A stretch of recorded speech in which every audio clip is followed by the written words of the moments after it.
A partir de agora, a Rádio Web UFPA apresenta Universidade Multicamp, integrando saberes. Apresentação, Joel Cardoso. Olá, eu sou Joel Cardoso e você está conectado na Rádio Web UFPA, a rádio que divulga conhecimento. O programa Universidade Multicamp já está no ar. Hoje, nós temos a grata satisfação de conversar com a professora doutora Lia Braga Vieira, minha colega do programa de pós-graduação em Artes. A professora Lia Braga é a coordenadora do mestrado profissional em Artes. Professora, seja muitíssimo bem-vinda para que os nossos ouvintes a conheçam. Fale um pouquinho sobre a sua formação profissional. Professor Joel, muito obrigada pelo convite de estar aqui na Rádio Web, conversando com o senhor e também compartilhando com os ouvintes dessa rádio. Eu sou da área de música, mas sou filha da escola daqui da Universidade Federal do Pará, porque eu sou formada pelo curso de licenciatura em letras. E eu atuar na área de música também, o meu doutorado em educação. Eu tenho uma formação de base em conservatório, no Instituto Estadual Carlos Gomes, onde eu fiz um curso de mais ou menos uma década de piano. E a minha formação se desenhou dessa forma, né? A base num conservatório, um curso de licenciatura em letras, ampliando a visão, mesmo porque nessa época aqui em Belém, aqui no Norte e no Nordeste, parte do Nordeste, nós ainda não tínhamos a graduação em música. Nós tínhamos a licenciatura em Educação Artística, com habilitação em Artes Plásticas. A habilitação em Música chegou só em 1989. Pela Universidade do Estado do Pará e depois em 1991 na Universidade Federal do Pará. E naquela época, para fazer a graduação, a gente tinha que sair daqui da região. Muitos colegas nossos foram para o Sul, Sudeste, outros foram para o exterior, Estados Unidos, alguns países da Europa, Alemanha, Inglaterra, Itália. E também para fazer pós-graduação, eu fiz o doutorado em Educação em meados da década de 90.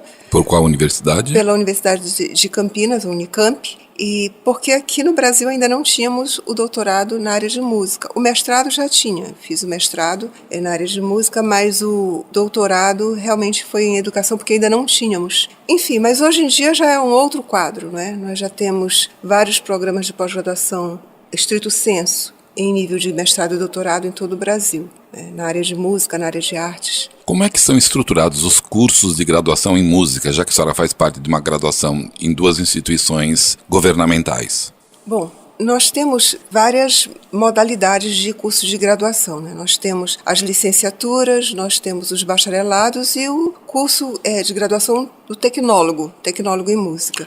Aqui em Belém nós temos em artes, o tecnólogo lá na Faculdade de Artes Visuais, mas em música nós temos aqui em Belém o bacharelado desde 1996, se eu não me engano, e a licenciatura que eu falei desde 89 e 91. As licenciaturas, no atual desenho, que corresponde ao que as diretrizes curriculares agora dos últimos 10 anos pedem, né, ou dispõem, ou orientam, nós temos uma parte que é especificamente musical, com disciplinas teóricas e práticas da área de música. Também temos uma parte que a gente pode chamar de propedêutica, que o futuro professor tem alguma formação em sociologia, em filosofia e ciências sociais aplicadas. E ele também tem toda a parte pedagógica para o ensino. Então, ele desenvolve as competências na parte musical e as competências na parte pedagógica, e também tem uma formação geral, né, dos conhecimentos na área de humanas, ciências sociais. Falando especificamente das três modalidades do ensino de música, o que forma e o que privilegia cada uma dessas distinções? O licenciado em música, ele vai atuar na escola de educação básica, pelo menos é esse o sentido, é esse o objetivo, a intenção do curso de graduação. O bacharel é um pesquisador, ele deveria ser um pesquisador, o bacharel em música. E o tecnólogo é aquele profissional de uma característica, apesar de ele ser incentivado à pesquisa, mas é uma pesquisa da ordem prática. Ele é um músico graduado que vai atuar especificamente executando, regendo. O bacharel, ele tem esse perfil, se confunde com o perfil do tecnólogo, mas na verdade ele deveria ser um teórico, um pesquisador. No entanto, como o curso de bacharelado, ele é muito recente o curso do tecnólogo em música, Então, acabou que o bacharel assumiu esse aspecto do tecnólogo, porque o nosso bacharel, ele é um executante. Ele não é professor, ele é um executante de orquestra, de conjuntos de câmara, quando, na verdade, isso é o papel do tecnólogo. Agora, quais são os pré-requisitos para que um candidato ingresse no curso de música? Tem que ter habilidades específicas num instrumento ou um conhecimento prévio de música? Sim. Normalmente, os cursos, tanto de licenciatura quanto tecnólogo, quanto o bacharelado, exigem um exame habilitatório. Então, dependendo do perfil de profissional que cada um desses cursos pretende, eles vão exigir habilidades no instrumento. O bacharelado, ele exige que para o ingresso a pessoa tenha já um nível avançado no instrumento. O tecnólogo vai depender do curso a que se destina, né? Mas também exige essa formação musical avançada, que tem o domínio da linguagem musical. O licenciado, ele deve ter alguma formação na área de música. O ideal é que ele tivesse uma formação profunda também. Mas quando eu falo em formação profunda, a tendência a se pensar nessa formação profunda é a formação acadêmica. E a formação acadêmica, ela tem, eu não digo que tenha que ser sempre assim, mas ela tem focado, tem enfatizado a música erudita, e a música erudita de um determinado período, que corresponde ali pelo século XVIII, século XIX e um pouquinho do início assim, do século XX. Ou seja, é uma formação que privilegia a métrica, que privilegia o tonalismo. E quando a gente pensa no professor que vai ensinar música, ele não necessariamente precisa se voltar ou trabalhar com esse conteúdo. Ele pode trabalhar em outras perspectivas, porque na escola de educação básica ele não vai encontrar um piano, ele não vai encontrar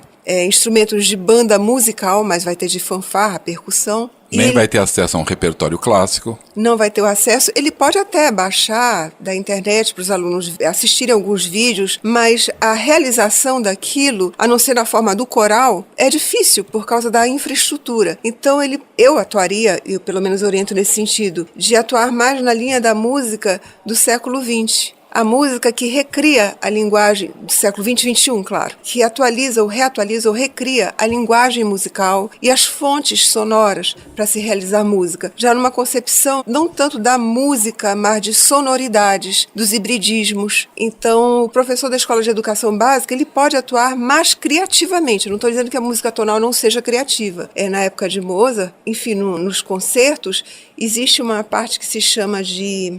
É um solo que o instrumentista faz, cadência. E essa é uma parte criada pelo solista. Com o tempo, essa parte passou a ser escrita. As cadências feitas por intérpretes brilhantes, né, que improvisavam naquele momento, algumas delas maravilhosas, né, ricas, foram registradas. E aí os solistas de orquestra deixaram de criar essas cadências e passaram a interpretar as grandes cadências. Então, essa música já deu maior espaço para o intérprete criar realmente. Mas, ultimamente, o que a gente pode perceber é que a música do século XX, a música do século XXI, essa música que busca rever, refazer, recriar a linguagem musical, pensando em sonoridades, em hibridismo, recriando também as fontes sonoras, essa música ela é pouco explorada pelos conservatórios, e eu acho que um lugar bom para ela ser trabalhada é a escola de educação básica.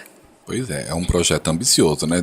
Pensando na estrutura das escolas de educação básica, atualmente, embora haja muito discurso positivo, na prática isso nada acontece. É um pouco difícil, mas há programas como o PIBID, que é o Programa de Iniciação à Docência, que a CAPES ela financia bolsas para os nossos alunos de licenciatura. Né? Eu mesma sou orientadora de 11, já desde 2012, eu venho trabalhando com os licenciados em música com o PIBID. E eles têm ido para a escola, têm conseguido dar apoio para os professores e eles próprios fazerem proposições nesse sentido, das possibilidades que a escola tem. Então, se a escola tem instrumentos musicais, eles podem até trabalhar na linha do tonalismo, da métrica, mas isso também não impede que eles recriem sonoridades com o corpo. Nós temos muitos grupos musicais profissionais que trabalham com essas sonoridades. A gente tem desde o Stomp, que tem várias décadas já lá na Inglaterra, e aqui a gente tem o Barbatuques, que trabalha com essas sonoridades do corpo, da voz e outros grupos, enfim, que a gente encontra bem na internet. Muito bem, agora o programa Universidade Multicamp vai para um rápido intervalo. Nós voltamos já já.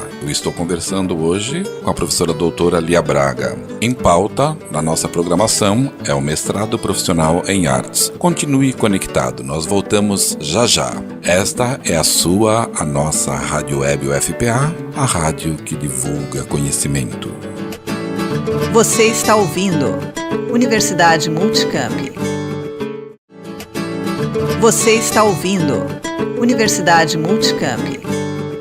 Voltamos agora para o segundo bloco do Universidade Multicamp de hoje. Conosco em nossos estúdios, nós temos a grata satisfação de conversar com a professora, coordenadora do mestrado profissional em artes, professora doutora Lia Braga Vieira. Professora, retomando a nossa conversa, quais são as diferenças básicas de um ensino ofertado, por exemplo, no Conservatório Carlos Gomes, para o ensino universitário, em música? O Instituto Estadual Carlos Gomes, que a gente conhece como Conservatório Carlos Gomes, e a Escola de Música da Universidade Federal do Pará, ambos trabalham com a formação em nível médio, curso técnico em nível médio. A universidade também trabalha, tem um curso de licenciatura em música, e no estado, agora nós temos o Instituto Carlos Gomes como Instituto Superior Estadual Carlos Gomes, porque ele encampou o bacharelado em música que antes era da Universidade do Estado do Pará. Então, os cursos ofertados pelo Instituto Carlos Gomes, tanto o curso técnico quanto o curso superior, a distinção que eles têm é do nível, mas o intuito é o mesmo, de formar o instrumentista, de formar o músico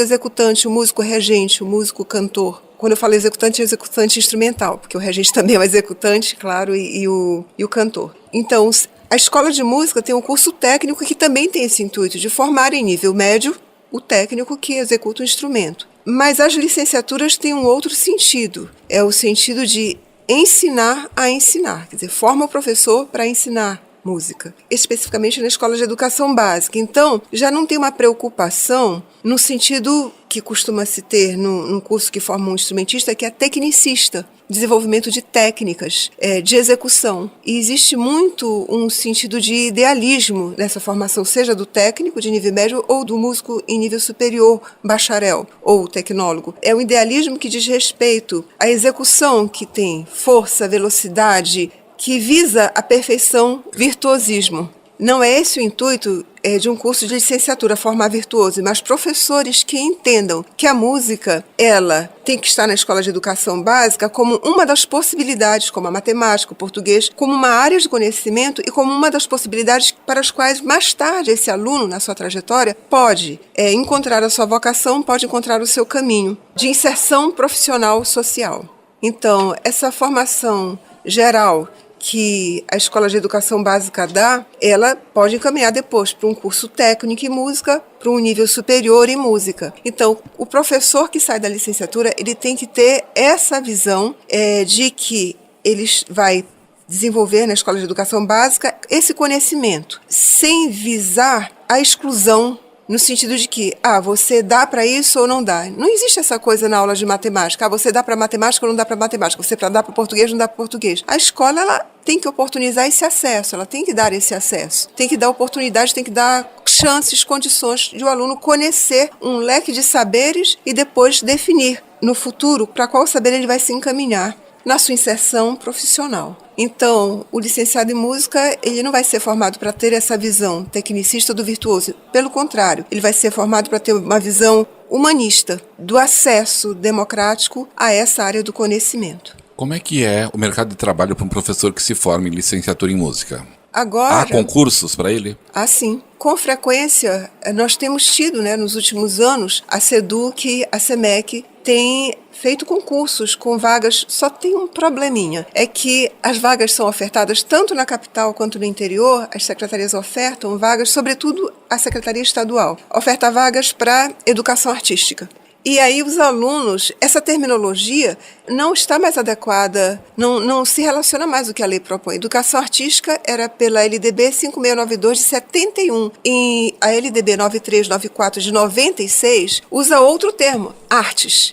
Acontece que o plano de carreiras no magistério, na nossa secretaria, eu acho que é de administração do Estado, ainda não tem esse termo, professor de artes. Não tem esse cargo, ele tem o professor de educação artística. Então, cada vez que os nossos egressos vão fazer concurso, é um drama. Por quê? Se deparam com uma dificuldade técnica. Se deparam com essa dificuldade como resolver isso? Tem que ir à Câmara dos Deputados para que eles criem uma lei de cargo com esse novo termo. Só que o nosso egresso não é formado também em artes. Ele é licenciado em música, licenciado em dança, licenciado em teatro, licenciado em artes visuais. Ou seja, os termos têm que ser colocados também nesse plano. Não pode ser só em artes. Muito bem, professora. Vamos falar sobre o mestrado. Mestrado profissional em artes. Explicite isso para os nossos ouvintes. Bom, o mestrado profissional em artes, de um modo geral, ele visa a qualificação. A qualificação em um curso estrito sensu,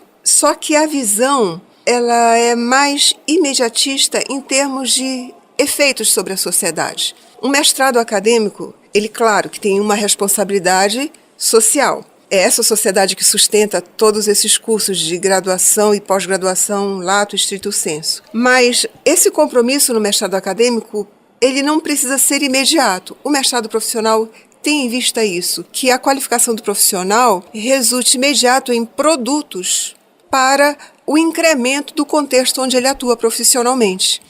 Vejamos, esse nosso mestrado profissional, especificamente, mestrado profissional em artes, ele é voltado para professores de arte e que já atuam, já foram absorvidos pelo campo de trabalho. São professores de educação profissional, professores do ensino fundamental e professores que atuam em ONGs, mas que têm esse diálogo com a escola, com o ensino fundamental. Tem que haver esse diálogo, tem que atingir esse aluno, de impactar sobre esse aluno do ensino fundamental.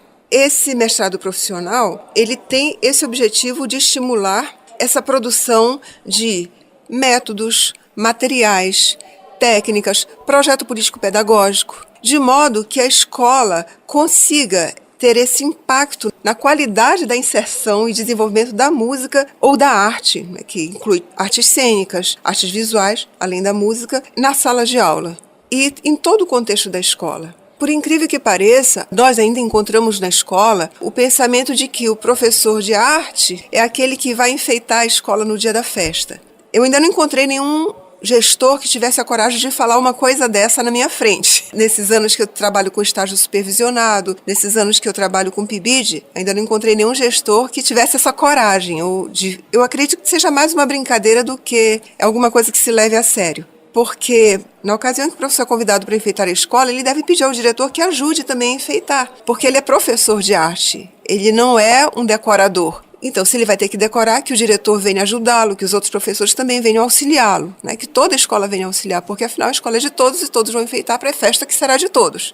O professor de arte, às vezes as pessoas fazem essa confusão, tem essa limitação de percepção, porque a arte, ela não é uma luz que se acende para ficar debaixo de uma mesa. Você trabalha com solfejo na sala de aula e isso vai resultar num trabalho de coral.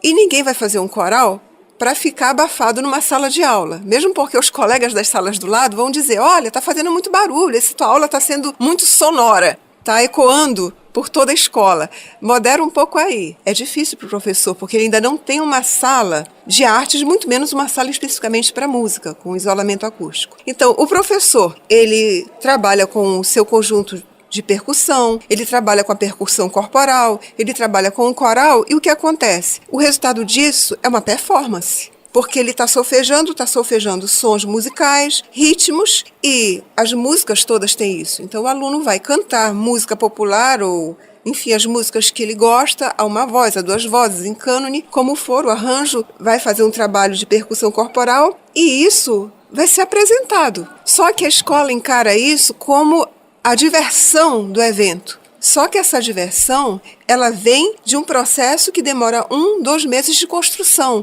O aluno não está cantando por cantar. Ele sabe que existe afinação, que existe projeção, que ele tem um ritmo, que existe uma sincronia, que tem as entradas, que tem as finalizações de frase, que ele tem que trabalhar a dicção, que ele tem que atender a uma regência. que tem uma dinâmica em que você vai de um pianíssimo crescendo até um forte decrescendo, um piano súbito, um forte súbito, tem as repetições. Então, são todos elementos da gramática musical que o aluno tem que desenvolver. E a performance dele é boa à medida que ele tem essa compreensão. É interessante porque as pessoas tendem a achar, quando vão a um concerto ou vão assistir um show, que aquilo caiu do céu, mas as pessoas passaram muito tempo fazendo arranjo, ensaiando para que o resultado fosse o melhor possível. Bom, as pessoas se divertem com isso, mas enquanto elas estão se divertindo, esse grupo que está fazendo música está super concentrado, está suando, está pensando em fazer o melhor possível. E isso é trabalho, isso é construção. Muito bem, professora. O nosso tempo, infelizmente, está aí correndo. Alguma coisa que eu não tenha perguntado que a senhora queira acrescentar em relação? O mestrado profissional em artes é um curso realizado em rede, é um esclarecimento. A propositora desse curso, realizado em rede nacional, é a Universidade do Estado de Santa Catarina, que reúne 11 ou 10 universidades federais que se associaram. Então, nós temos disciplinas, inclusive, que são realizadas por webconferência. Neste semestre, nós temos 2 disciplinas, uma que é ministrada por professores de Minas Gerais, do Ceará, de Santa Catarina e da Bahia.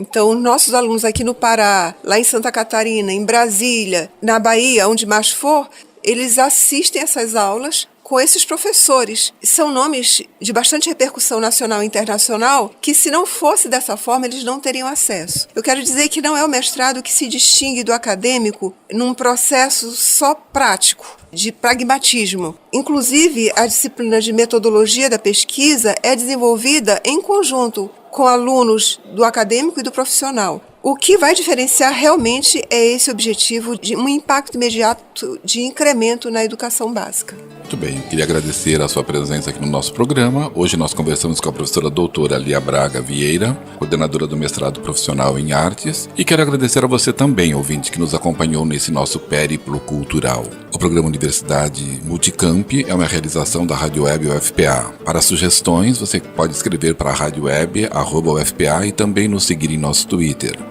@Rádio Web UFPA. A apresentação do programa foi minha, Joel Cardoso, com produção e roteiro de Fernanda Damasceno, gravação e montagem João Nilo e Edson Palheta, supervisão e edição de Fabrício Queiroz, sob a coordenação da professora doutora Luciana Miranda. Um abraço e até o nosso próximo programa. Esta é a nossa Rádio Web UFPA, a rádio que divulga conhecimento.